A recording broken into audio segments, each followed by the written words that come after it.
ఆయన కాంగ్రెస్ పార్టీలో మూడు మూడు బ్లాకులుగా విభజించారట కాంగ్రెస్ పార్టీ.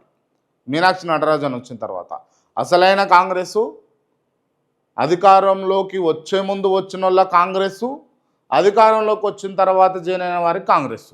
అంటే మూడు విభాగాలు, అంటే A1, A2, A3 లాగా ఇట్లా మూడు భాగాలు చేసిరట.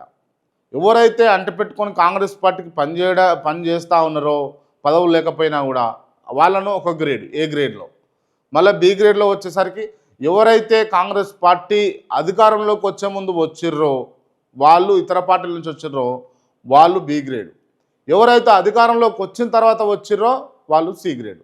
ఇట్లా ఈ గ్రేడ్స్ అన్నీ పెట్టింది ఎందుకయ్యా అంటే రానున్నటువంటి ఏవైతే పదవులు ఉన్నాయో ఆ పదవులు ఇవ్వడం కోసం వాళ్ళు ఆ విధంగా పార్టీ సభ్యులను పెట్టుకున్నట్టుగా ఇక్కడ క్లియర్గా కనిపిస్తూ ఉంది. మీనాక్షి నటరాజన్ వచ్చిన తర్వాత ఈ విషయం జరిగింది. అని మీనాక్షి నటరాజన్ వచ్చిన తర్వాతనే వీన్ని సస్పెండ్ చేశారు లొల్లాయి గాని.